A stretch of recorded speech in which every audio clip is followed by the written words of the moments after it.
अस्सलाम वालेकुम। मैं एक सोशल वर्कर हूँ गनीशा मालेगांव से और आज 16 तारीख है और मेरी ये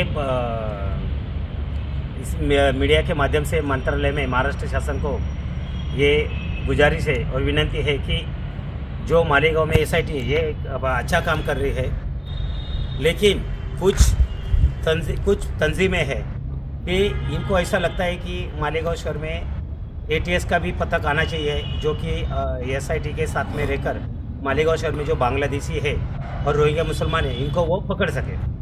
मैंने कल रात में करीब में 10 साढ़े 10 बजे मेरे वकील साहब है हाई कोर्ट में, उनसे फ़ोन के ऊपर बात की तो उन्होंने बोले कि तो आप मेल करवा दो, मैं आगे देखता हूँ। तो मैंने हाई कोर्ट को रिक्वेस्ट किया, जो मुख्य चीफ जस्टिस है मुंबई में, उनको रिक्वेस्ट किया कि मालेगांव शहर में यहाँ 10-15 दिन होते आए एसआईटी पथक ईमानदार से काम कर रही है और माननीय श्रीमान जी यहाँ के अनिकेत जी भारती साहब है अपर पुलिस अधीक्षक मालेगांव, इनके मार्गदर्शन में वो काम कर रहे हैं और ईमानदार में काम कर रहे हैं, किसी के खिलाफ कोई बेगुनाह नहीं फंसा रही है, कुछ नहीं।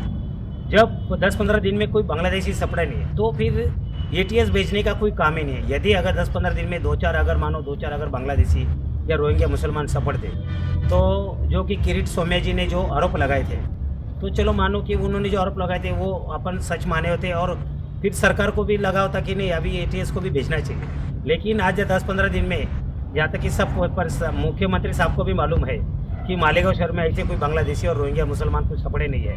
अब जो भी सपड़े हैं तो ये कागज पत्र में कोई किसका सही का प्रॉब्लम आ रहा है, किसी का नाम का प्रॉब्लम आ रहा है और किसी के जन्म दाखिले का प्रॉब्लम आ रहा है, किसी ने एजेंट के मार्फत बनाया है, तो यही प्रॉब्लम आया है। तो मैं आपको बताना चाहता हूँ आपके मीडिया के माध्यम से कि ये जो राशन कार्ड जो बने हैं, तो शहर विभाग का जो राशन दुकान है जो यहाँ पर है दैत्य साहब, इनके कार्यकाल में जब ये थे, इनके कार्यकाल में ये जब थे तो इनके कार्यकाल में बहुत से एजेंट उधर खुर्चा लेके बैठते थे, तो उनको भी पकड़ो। आज वो मैंने देखा कि मैं तहसील कार्यालय में गया था तो वह एक भी दिख रहा नहीं है, यानी ये सब भाग गए। तो मेरी रिक्वेस्ट है कि इन लोग को भी चौकसी में बुलाया जाए एसआईटी मार्फत।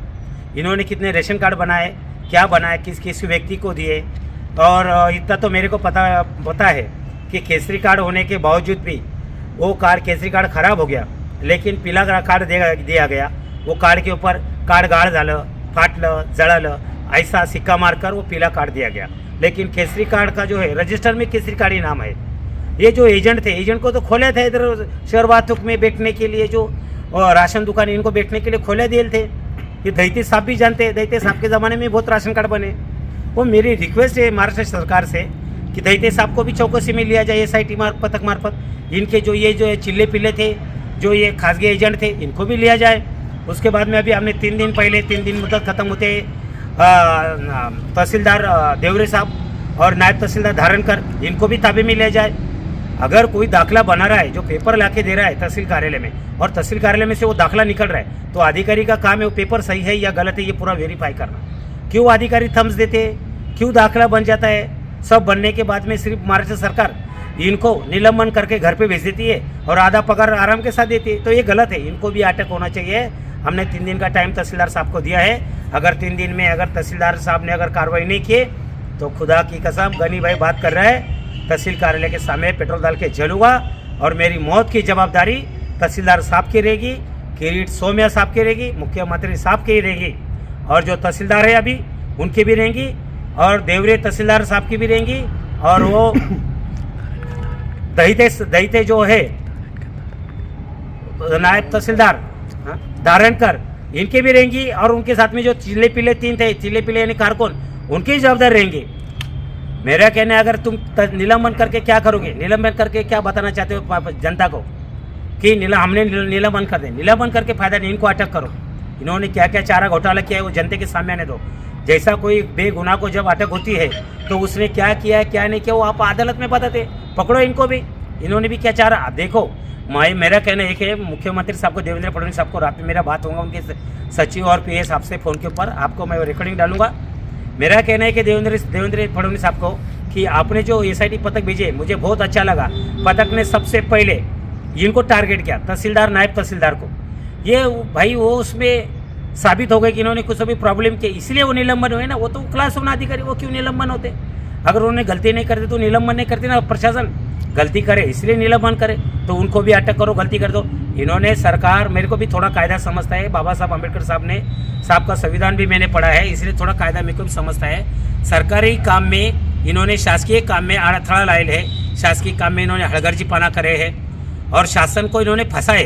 ये तीनों कलम पे तो इनके ऊपर दाखिल होता है और 100% होना चाहिए। तो मुख्यमंत्री साहब को भी मालूम है, और जिन्होंने मुख्य सचिव साहब ने जो महसूल विभाग के जिन्होंने काढ़े हैं आदेश, उनको भी पता है कि एक तीनों कलम इन्होंने किए। अब इन्होंने अगर सरकार को अगर फंसाते नहीं, सरकार शासकीय काम में हड़गर्जीपना नहीं करते, इन्होंने अगर अपना पद का दुरुपयोग अगर नहीं करते, तो ईमानदार से राशन कार्ड, आधार कार्ड और जन्म दाखिले और मृत्यु दाखिले देते और वो निलंबन नहीं होते। क्यों निलंबन हुए? सपड़ गए ना वो आरोपी करके।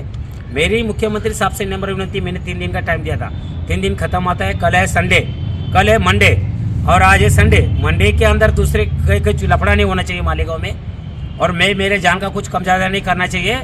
इसलिए मेरा मुख्यमंत्री साहब से निवेदन है, जिलाधिकारी साहब से नासिक से निवेदन है कि तुरंत एक्शन लिया जाए और ये तहसीलदार देवरे, नायब तहसीलदार धारणकर और ये तीनों के ऊपर छावनी पुलिस स्टेशन में अपने सिंघम तहसीलदार साहब मालेगांव, हल्ली सोनवणे साहब, इन्होंने जाके जैसा सिंघम स्टाइल जाकर जैसा गुना दाखिल किए थे ये गोर गरीब 12 जन के ऊपर या 10 जन के ऊपर, वैसा ही जनते के नज़र में अपन सच्चे एक अधिकारी है, क्लास 1 अधिकारी, और अपन जन सेवे के लिए मालेगांव में है ये बताने के लिए सिंघम स्टाइल जाकर छावनी पुलिस स्टेशन में तहसीलदारों के खिलाफ गुना दाखिल करना चाहिए। अगर नहीं करेंगे तो कल मेरा आत्मदान का कार्यक्रम है, समझ जाना तुम्हारी टांगे पलटी और घोड़े फरार है। अभी आपने बोला कि एसआईटी बराबर का काम कर रही है, एटीएस की ज़रूरत नहीं है, आप ऐसा क्यों बोलते हैं? मैं इसलिए बोला हूँ कि मैंने देखा कि आज तक कम से कम 10-12 दिन इनको हो चुका है, और मैं अखबार में भी देख रहा हूँ, मीडिया में देख रहा हूँ, मालेगांव के व्हाट्सएप ग्रुप में भी देख रहा हूँ कि कहीं पर भी कोई एसआईटी टीम ने किसी बेगुनाह को नहीं पकड़े। बेगुनाह यानी जो कि ये तुम बांग्लादेशी है और तुम रोहिंग्या है, ये ऐसा कोर्ट में ले जाके आरोपी को खड़ा करे नहीं कि ये रोहिंग्या पकड़े और ये बांग्लादेशी पकड़े। जो भी इन्होंने 10-12 दिन में पकड़े हैं, ये तो एक कागज पत्र के त्रुटि में ही पकड़े गए हैं। इससे ये साबित होता है कि ये सही ईमानदार में काम कर रहे हैं। मानो अगर एसआईटी को अगर फंसाना होता या राजकीय इनके ऊपर प्रेशर होता, तो पुलिस को कौन सी बड़ी बात है किसी को रोहिंग्या और किसी को मुसलमान ये बांग्लादेशी बनाना? इनका बायात का खेल है, वो अदालत देखेंगी यह है क्या नहीं है। लेकिन एसआईटी सच्चे दिल से काम कर रही है, सच्चे मन से काम कर रही है और निपक्षपाती काम कर रहे हैं। और खुशी की बात यह है मालेगांव में कि 99% जो जनता है वो भारती साहब के पीछे है, कि भारती साहब भी वो पथक में है और भारती साहब के देखरेख निगारी में ये सब काम हो रहा है। किसी के ऊपर बेगुनाह को फंसाया नहीं जा रहा है। जो भी कागज की त्रुटि है प्रशासन के मार्फत उनको नोटिस दिए जा रही है और उनको बुला के उनका जवाब लिया जा रहा है, ये मैंने देखा। लेकिन बड़े किसी को फंसाया नहीं जा रहा है। गिरफ्तार हुए, ये तो लोकशाही राज्य है। अगर कोई गरीब कोई जमा हो गया है तो उनको छुड़ाने के लिए तो ये अभी देखो घर के अगर गरीब आदमी रहेंगे जिसके पास कोई जमानत के लिए पैसा नहीं रहेगा, तो मालेगांव में तो खुशी की बात है कि आसिफ साहब आए हैं, डिग्निटी साहब आए हैं, हमारी मैडम है क्या साने हिंद मैडम आई है आगे। लेकिन आगे आके बढ़कर जैसे इनके साथ में आगे आकर हमको ऐसा लगता है कि मुफ्ती साहब ने भी आगे आना चाहिए था, लेकिन ये हमको बुरा लगता है कि आज मुफ्ती साहब इनके साथ में नहीं है।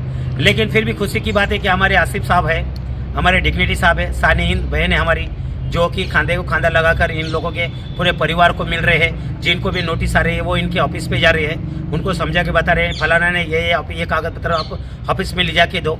तो आज तक जिनको भी गए हैं तो मैं बोलता 99% कागज पत्र लेके गए और कागज पत्र बताकर वो घर पे गए हैं, किसी को फंसाए नहीं।